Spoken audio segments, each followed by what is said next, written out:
Well, the presidential candidate of the People's Democratic Party, PDP, Alhaji Atiku Abubakar, and President Bola Tinubu are locked in a war of words over an alleged plot to manipulate the ongoing electoral dispute at the Presidential Election Petition Court in Abuja. Atiku alleged that in a statement by his media office on Saturday that there were threats from the ruling party of President Tinubu to intimidate the judiciary from ensuring justice in the ongoing presidential electoral dispute. Atiku, who came second in the February 25 presidential election, is urging the Presidential Election Petition Court to overturn Tinubu's victory on account of alleged electoral fraud. Now, Peter Obi of the Labour Party, LP, and the Allied People's Movement, APM, in their separate suits, are also asking the five-member panel of the court, headed by Haruna Samani, to nullify the president's victory at the poll. Now, they are accusing the Independent National Electoral Commission, INEC, of manipulating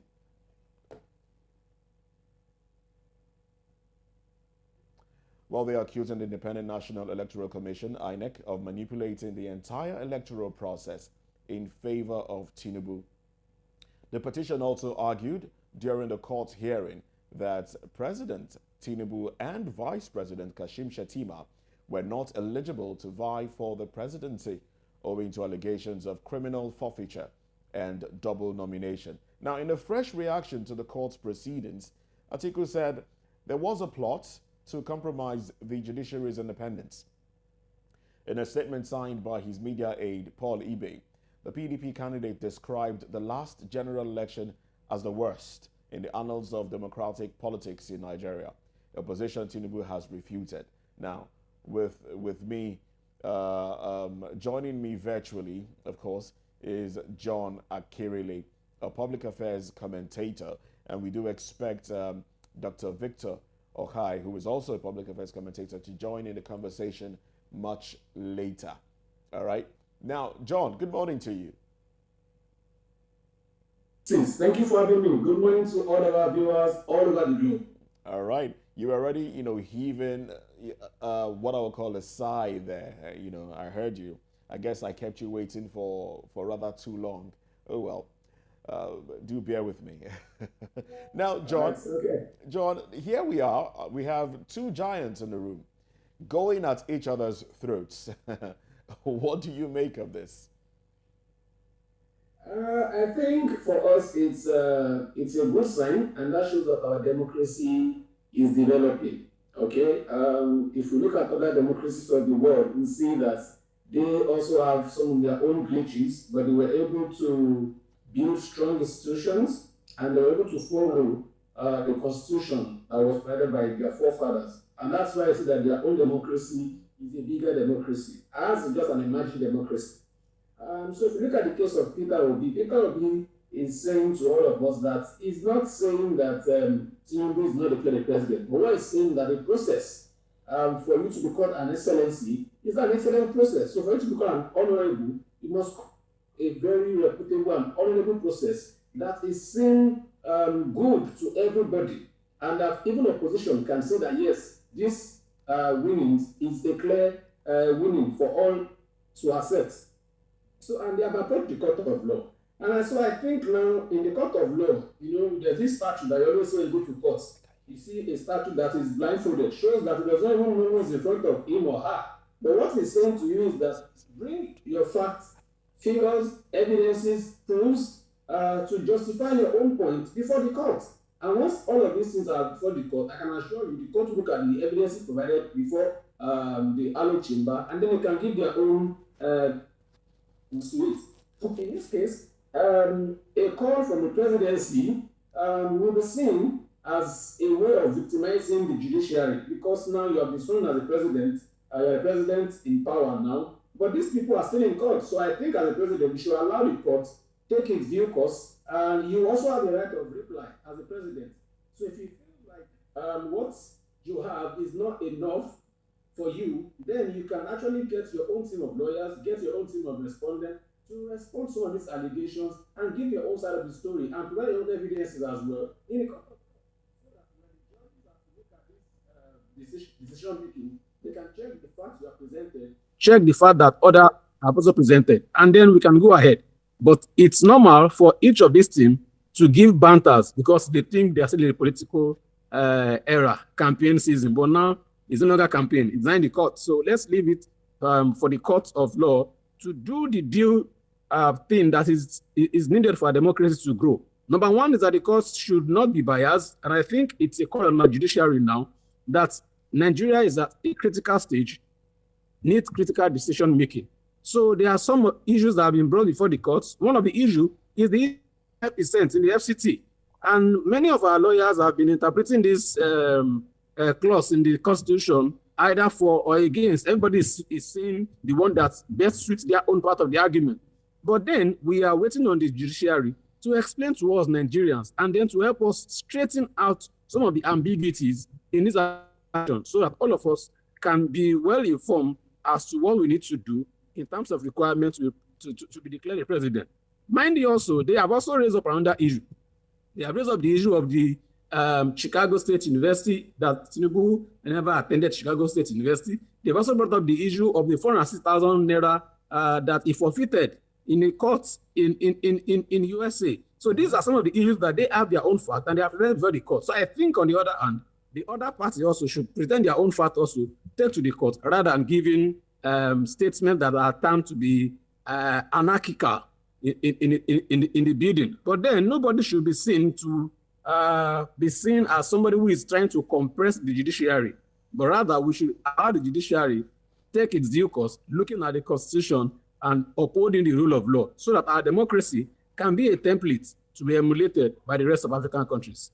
All right, now you seem to have taken a stance already, because Atiku is saying that a call was made to the CJN trying to manipulate the judiciary so that they rule in favor of the APC. But the APC has come out to say there was no such call there was no such call made to the Chief Justice of Nigeria. Now, Atiku, the APC is also saying if Atiku has evidence of such a call, it should provide it in court. Don't you think they have a point in that regard? I mean, if Alhaji Atiku is saying you called the CJN to manipulate him, why don't you provide like the call log or something to prove? I think that is their own personal opinion. Everybody is entitled to his own opinion in the court of law and even as a citizen. So for Alhaji Atiku Abubakar to have said that, I think for me, he knows the reason why he's saying that, but also know that there's no smoke without fire. I'm not a spokesperson for Alhaji Atiku Abubakar, but what I'm saying in essence is that if he is raising such an allegation, he must have had his facts and figures, and I think these facts and figures should be presented to the court so that they can look at the evidence of the matter, and then that can also help them in decision making. But if either there is a call to the CGN or there is no call to the CGN, and that's why I will always clamor for a stronger institution and not a stronger personality. This CGN, His Eminent, His Lordship Adiwola, was never a CGN before now. There was somebody who was there before. And so they should understand that the post of the CGN will come and will go. But what will remain is the legacy that each and every individual who happens to occupy that position, as at that time is CGN, what are they able to do? Those are the legacies that they will be remembered for. And I know that CGN Adiwola is a Yoruba man, and Yorubas have good structure in terms of their heritage, and they have good regard for the name they carry and the family they belong to. And so I think at this stage of time, the CJN himself should bring out the Omoluabi in himself, as the Yorubas will always say, and let that Omoluabi syndrome, depict in his rulings in terms of giving professional delivery of judgment to all of the cases, not only this particular one, but to all of the cases that will come before the Supreme Court, and let people see that indeed justice has been served to everybody, not looking at a party in power or not in power. All right. Now, we do know that for a long time, the question of malpractice and corruption in the judiciary has been talked about, but never by such a leading member of the power elite. Now, do you think, your own opinion now, do you think the judges truly are being threatened? Is that something that we should hold on to? We should look at closely the possibility of the judges being of threats being issued to the judges. I think it's something that's it's of big concern to me. Let me take you back a bit. In this same country, we've had scenarios where the DSS have raided the residence of judges around 12 a.m., 1 a.m., and 2 a.m. in the midnight. And if the CJN residence is being raided by another security outfit of the country, that sends a strong message. Some people are showing that they are above board to other people. But we should also understand that we have the executive, we also have the judiciary. And also the judiciary is an entity on its own and should be seen as an entity on its own. But we bring in politics into every aspect of governance. That is what we get to see. And I don't think it's a must for the CJN to always uphold the standing of the party in power, but they should uphold the standing of our constitutions, the standing of the institution that has been created, the standing of our laws. What did our laws say on this issue? And if they should be able to face the consequences of their actions. And I think we should go beyond the fact that APC will come, APC will go. The CJN will also come and go, but the institution will remain. There will always be a president someday and sometime. There will always be a CJN someday and sometime. So we should understand that building stronger institution for us is the way to go, and not building stronger personality. So for me, this is not the first time it's happening. It has happened before. If you look at the case of CJN Onoge, there was also another case around him. If you look at the case where Wike spoke up the last time, when some judges, their houses were raided. And this is also a sign of victimization from the executive arm of the government to the judiciary. But they've forgotten that the judiciary and executive arm are also arms of the government, and they all uphold the entity called Nigeria.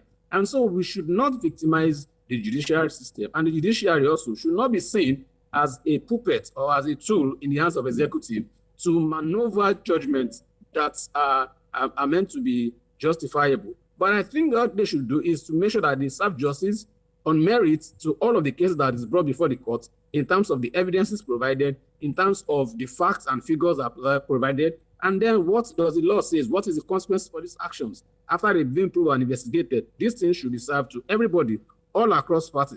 I'm not saying that we only have people who are corporate in the APC alone. We have them in the PDP, we have them in APGA, we have them in other political parties. So whichever political party that approaches the court must be seen as a body that takes everybody in and serves judgment according to all that is said before it, not looking at the party, but because they say that the law is blind to everybody. And ignorance of the law is never an excuse. And in this case, Nigerians are waiting that the judgment that will come from the election tribunal should be seen as a judgment that will not be seen to be a one-sided judgment, but that will be seen as a judgment that is fair to all, that we can say, yes, indeed, our judgment is truly the last hope of common man. Now let me take you aback. Let me take you to some weeks back when RAMFAC, that's the Revenue Mobilization, Allocation and Fiscal Commission, proposed an increase in salary to political office holders and judges. There was a talk about a 114% increase in salaries. Now, there was an outcry. Nigerians, cried out and said, why, and then they said, oh, this isn't true. This hasn't even gotten to the table of the president yet. So the president hasn't signed it off. So it's not true. Now that was pushed aside after a while. Also, recently, we've been hearing talks about the increase in the retirement age of judges. Now, doesn't this seem like a subtle way of appealing to the judges by the government in power to ensure that judges will, tilt judgment, especially as it concerns the elections, towards the party in power? Well, I think for me, that might be seen in that regard. But for me, I will see it in another dimension. And I will see it in a regard that in a working, in a stable country where things works, you do not need the president to give what is due to you as seen as something that is beneficial to you. Let's take, if you work in a public servant, as a public servant, you have your salary at the end of the month. And so when they pay your salary, don't see it as a privilege. It's not a privilege. It's what you've worked for. So when judges are, getting good salaries, having good accommodation, they should, that is what they ought to have. And that will also help them to be seen as an independent body that can administer justice to everybody who comes to the court of law. And so it's not a case of, it's about the party in power. I think the party in power might use that as a technique, to see how they can paint themselves as a good working government and that has the interest of the judiciary at heart. But then I think that for me should be discarded. That is what the judiciary ought to have in a working society. They should have a good salary, good working condition. Their court should be in a good state. They should have good accommodation, and they should have good remuneration packages for them. And I think that for me is not something that is a privilege. It's what they need to have. It's their right. And so whichever government that comes into power and then gives that right to them, it should not be seen as something they should come and kneel before the executive. No, that is what they ought to do normally. It's just like your governor giving you electricity and then you are already on the floor. No, a sane governor will give the citizen electricity. And it's normal. So it should not be seen as something extraordinary. And I think this should not also be seen as a fact that they are trying to woo them to themselves. Just like I said to you earlier, that the law is blind. So the law does not even know who built the court of law. No. The law does not know who supplies the decisionaries in the court. No. What the law says is these are the constitutions, these are the provisions of the law. And if you go against these provisions of the law, or you don't meet up to this requirement of the law, these are the consequences that comes with it. And so in terms of interpretation of the law and the intent of the interpretation of the law, that is where we need our judiciary to help us, straighten out the ambiguities in all of these things. I'm not a learned colleague, just like the lawyers call themselves, but I think in this case, the judiciary should help.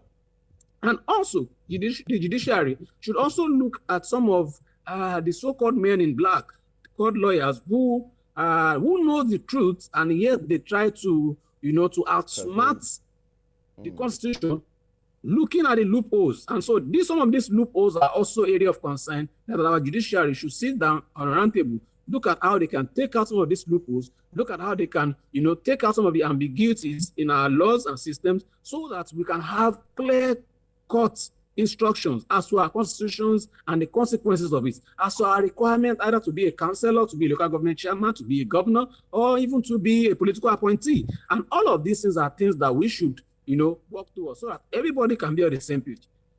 But seeing it as bribing the judiciary, I don't think so. They don't need to bribe the judiciary. It's what they are entitled to, is their entitlement. So they should be given good accommodation, good remuneration, good environment to work, because somebody that wants to decide the fate of over 200 million people needs to have a stable, mindset in terms of psychological balance. It needs to have a good mental balance. And so that can only be seen in an environment that is conducive. And so I think our judicial officers should live in a conducive environment. They should have good salaries and they should be fine. And so, but that will not also take away the fact of the judgment of the case at hand. And so let's see this judiciary now, that they will not see white and call it black for Nigerians, because that will be a thing that Nigerians will never trust the judicial system again. Don't forget also that this same issue of trust happened in our security architecture, where we have jungle justice on the increase, where people don't believe taking a criminal to the police station for arrest. Rather, they want to decide on their own, kill the criminal, because if it gets to the police station, there's no case at it. So I think our judiciary should understand the efficacy of this point in time, and they should understand that millions of Nigerian people, millions of Nigerian youth are looking up to judiciary to do the needful, so that some people who are potential lawyers, who are coming up in the law school, will understand and learn from this same judicial process. And then they can stand tall, and so they can leave their own feet in the sand of time when it comes to the history of Nigeria. All right, now also let's let me also take you back to the argument before the petitions court commenced, where we were talking about whether or not it should be made public, whether or not Nigerians should watch it on television. Now some will say the whole clamor as to no, it shouldn't be made public is so that Nigerians do not follow through and through the process and come to their own conclusion before the courts arrive at a conclusion. And now it's beginning to look like, okay, there might be some manipulation in the works. All right. Do you think that the courts should have allowed the petition tribunal process be made public? Let me take you back to that time. Should it have been made public for everybody to sit and watch from the comfort of their homes? I think it's something that it's possible. If you ask me, I would say a big yes to that. I would say a big yes to that, so that it's not we possible all anymore, because that was ruled on, and it was pushed aside. So it's not possible anymore. But we're just saying, I know it's not possible anymore. What I'm saying is, I think it's something that we should incorporate going forward in our democracy. Okay. That gives let me not lie to you. That gives everybody a fair hearing. And it's saying that it's transparent.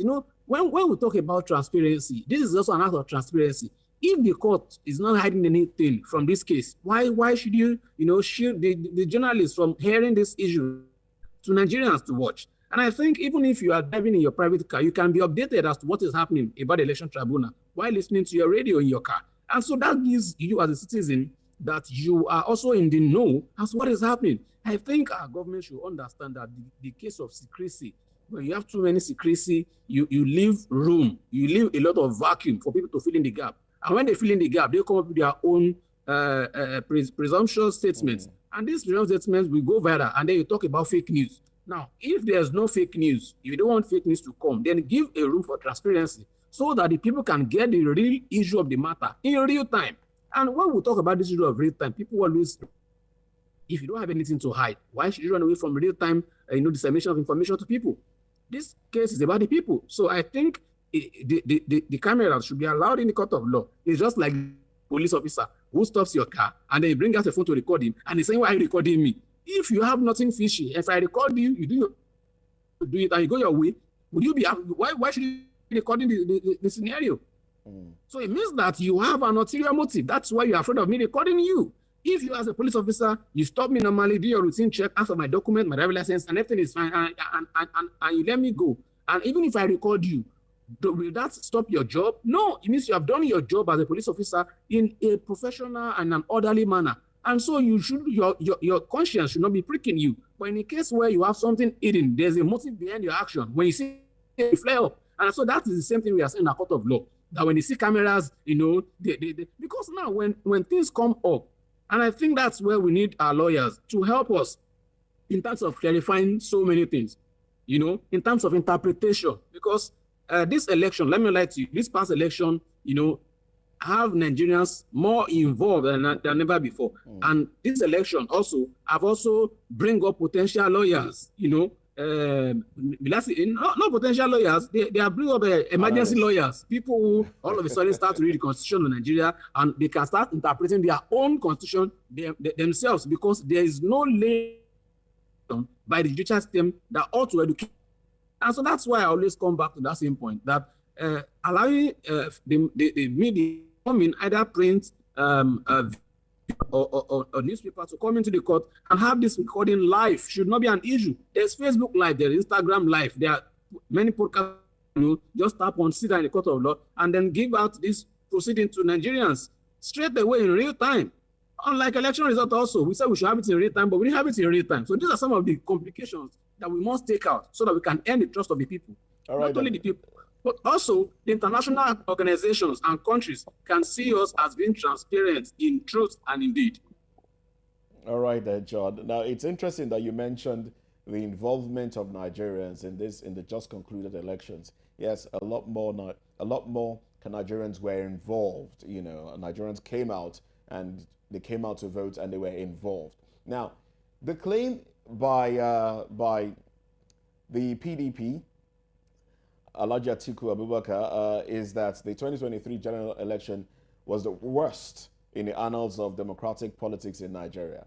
The APC, on the other hand, is saying, nope, that's not the case. It was free and fair. It was the most credible election. And the only reason you are saying it is the worst is because you are a sore loser and you have seen that the court will rule against you. That's basically the conversation going on. Now, how would you, from what we have seen on social media, from what we have seen as Nigerians observing the process, how would you rate the just concluded elections, in your own words, in comparison to elections before it? I mean, this just concluded election, I was really involved, and I can say to you, it's not the best, and it's not even better than the previous election. In terms of people's participation, I think we have lower number of people. The total vote casted is not to 23 million. All right. And so if you look at that, 23 million from over 80 million PVC collected. So it shows that we didn't even get up to 40% participation of the people. And then when we look at all of these things, that also tells you about voters' apathy. Now, the few ones that even came out to even exercise their franchise, we report issue of pocket violence in Lagos and other part of Lagos. In Lagos particularly, we all saw the case where people came out with traditional night cry, which is called Oro. And I don't think we've ever seen that in our polity before. Even our elections in Nigeria, where a day before, some people come and say Oro is coming a Friday night to the election. And I don't think we've ever seen a case of victimization of a particular ethnic profiling, where they say to you, point blank, that if you are not voting for this particular candidate, please don't come out and vote. They say it with loudspeaker. And we've not seen that kind of thing before. We've not seen a case where violence is being perpetrated in front of the police officers and they could not do anything to stop it. And so I think going forward, this election for me, it's way, way low to what we can call a credible election, if you ask me, in terms of the presidential election. In terms of the governorship election also, I think if you ask some of your guys on the field who were on field to see the election, they will say to you that this election to them is not credible. And I can also say to you that when you talk about polling booths, I'll take a case of Ikorodu as an example for you.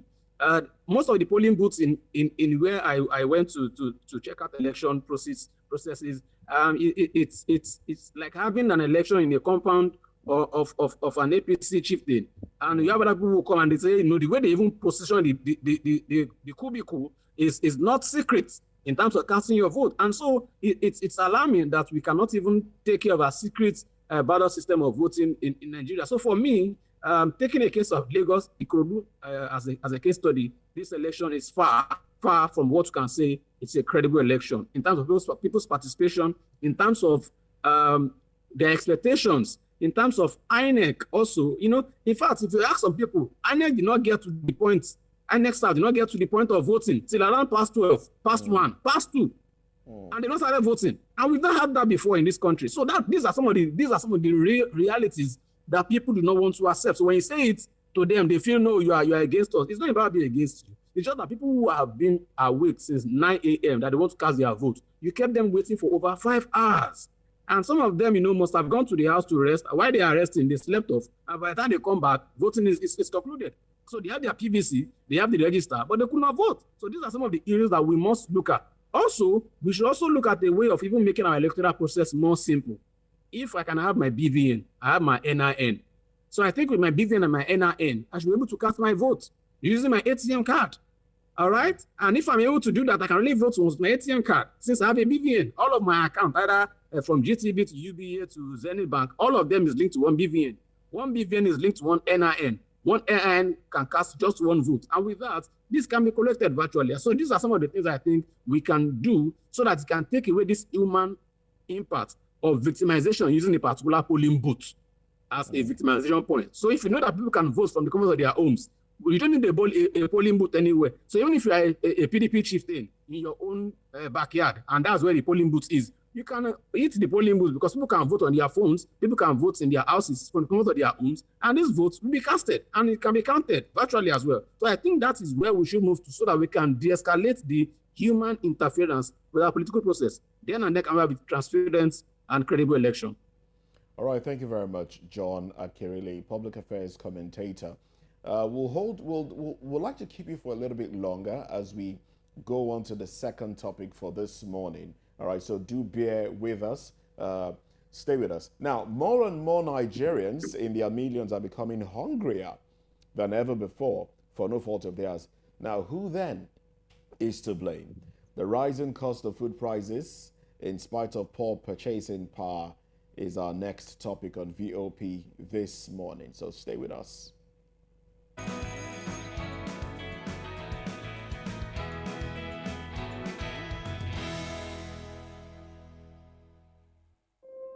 When your morning starts, make sure to look